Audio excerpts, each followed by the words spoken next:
Okay, ladies and gentlemen, welcome to Unit 15. We're dealing with something called the Cold War, and specifically in this lesson we're going to deal with the Cold War in Eastern Europe. So as we remember from last unit, talking about World War II, we really at the end of the World War II see a divided Europe. We have Eastern Europe under the control of the Soviet Union, and Western Europe really under the control of the Allies, the United States being the strongest of those. And so now we're going to see for the next big chunk of history kind of this superpower system where we have two distinct camps in the world, one kind of headed by the Soviet Union and one headed by the United States. So we're going to take a look and see how the world reforms itself based on this new reality. The reading for this is going to be chapter 27. I'm going to ask you to read pages 846 to 858. And that's dealing with the Cold War in Eastern Europe. As you read, here's some terms that you'll come across: Stalinism, containment, arms race, domino theory, and the Truman Doctrine. If you'd be looking for those, that would be great. So, as I said, we finish up in April of 1945, World War II in Europe. It ends. The Soviet Union is driving into Germany from the east.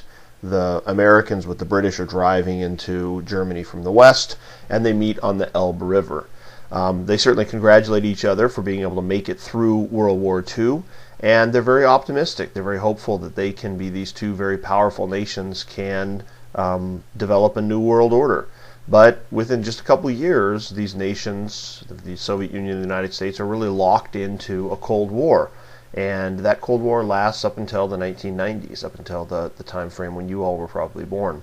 And so the question is, how did this happen? How did we go from a very optimistic time frame to one of a new war situation? Even though bullets aren't flying between the two countries, they essentially are positioning each other as enemies.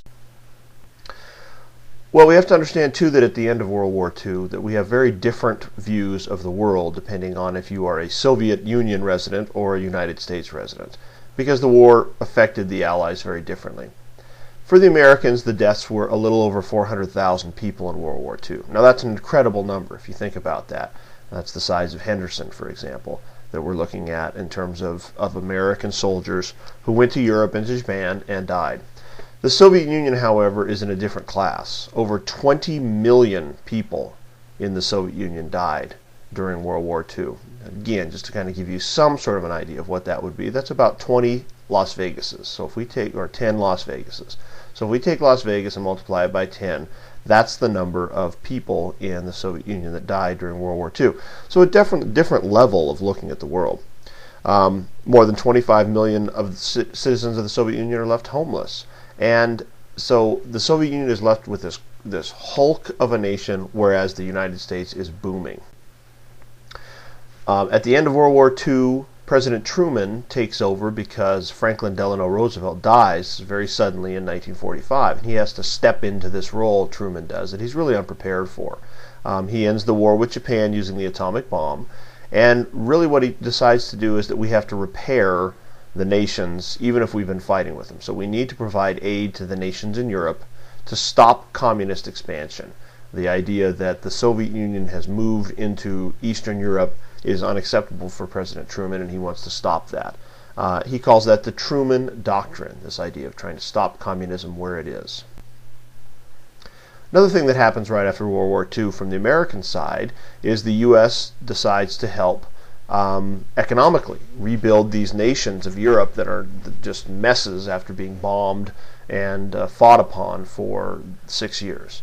So George Marshall, who had been a military general, is named Secretary of State under Truman, and the United States pledges about $17 billion to the European nations to try to rebuild them. President Truman hopes that this assistance will allow the European nations to be looked on, or to look on America favorably. So, if you help somebody out, you give them some money, maybe they will want to be your friend, essentially is what it boils down to. One of the first crises between the Soviet Union and the United States is over Berlin. Now, Germany has been divided into West Germany and East Germany, but Berlin, the capital of Germany, has been further divided into a western sector and an eastern sector. And so because the city of Berlin is within East Germany, the Soviet Union and its satellites kind of control that area of the world. So the Soviets blockade Berlin in 1948 and don't allow materials and supplies to get into the Western-controlled parts of Berlin. So about 2 million West Berliners are cut off with no supplies. So the United States and the British decide to airlift materials into Berlin. They have the right to go and fly materials into Berlin. Soviet Union can't do anything about it. It's part of a treaty. And so they decide to supply West Berlin and 2 million people by plane.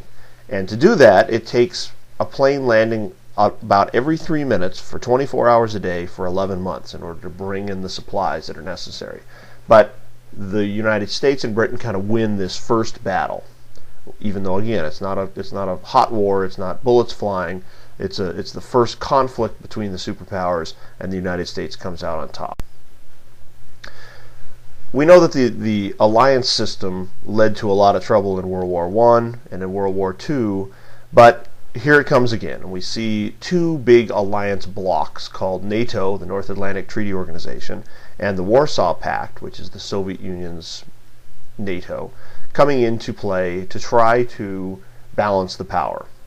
So in 1949 we see NATO coming into play, and most of the Western European nations, along with the United States, join that.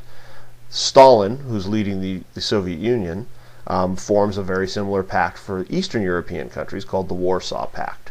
So we now see the world really dividing up into the Western American forces and the Eastern Soviet forces. Another major conflict that occurs is called the Cuban Missile Crisis. Cuba is a communist nation. Cuba also happens to be just a few hundred miles off the coast of the United States, and the Soviet Union decides to use that against the U.S. by planting missiles within Cuba that could strike the U.S. So in 1962, a spy plane, an American spy plane, reveals that the Soviets have tried to install these missiles in Cuba. Now the United States has to figure out what to do about it. Cuba and the U.S. deny that they're being placed there, but President Kennedy certainly can't allow the idea of having nuclear weapons within 100 miles of the U.S. We would have no time to respond. The Soviet Union through Cuba could annihilate the U.S. anytime they want. So in October of '62, Kennedy goes onto the TV to explain this situation to the United States.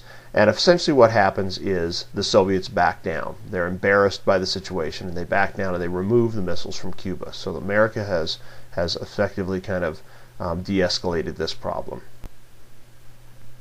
Now America has to deal with what do we do with the Soviet Union trying to expand their power into other nations. And certainly that's what they're hoping to do. China becomes a communist nation soon after this, and certainly many countries in Africa and in Asia are considering which of the two major blocks they want to focus with. And a lot of these new nations relate better to the communist ideas, the ideas of the people making the control, of having the power with the people. That resonates with a lot of people in the developing world.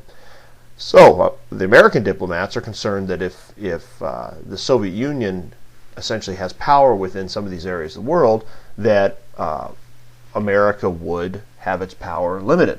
And this becomes known as the domino theory, the idea that if one nation becomes a Soviet bloc, then another one will go and another one will go, kind of like a row of dominoes falling.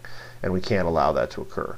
So that becomes the focus of a number of things that are occurring throughout the world, all the way from the end of World War II up until the end of the communist power in about 1990, including things like the Vietnam War. We'll talk about those next time.